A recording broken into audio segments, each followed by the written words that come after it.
Comic fact: how to read tons of comics for free. Comic buying can be an expensive hobby.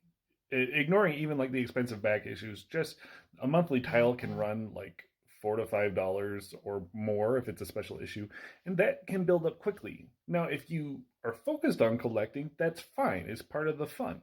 But what if you just want to read stuff? Well, your local library probably has a ton of comics that you may not know about.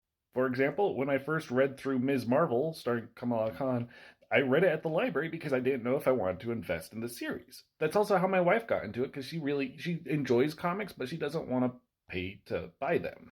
And just recently, I read through a ton of the series Something is Killing the Children because I didn't know if I wanted to buy it. It is a darker series, and also it's been far enough along that if I was buying at my local comic shop, I'd be starting in the middle. Whereas at the library, they had the compiled volumes of the first, 30 issues or so. So you can either go there and just see if they have what you want or check out what they have. But also, even if they don't have something, you might still be able to get it. For example, I've wanted to read for a long time the Squadron Supreme series, which was written by Mark Grunwald, who was a longtime Cap writer and one of the most influential. And I've heard that this is one of his best works. So I wanted to read it, but again, I didn't want to necessarily pay to get a compiled volume or individual issues.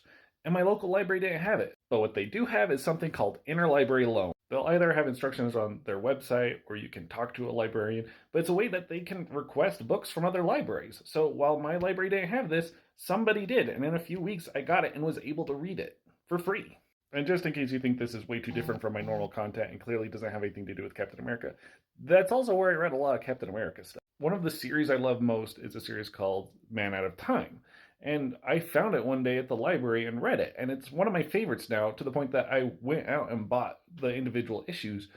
But I might not have known about it initially if it weren't for my library having it. Some libraries even have digital programs that have comics in those apps. So, just ask your librarian what's available because libraries and librarians are awesome.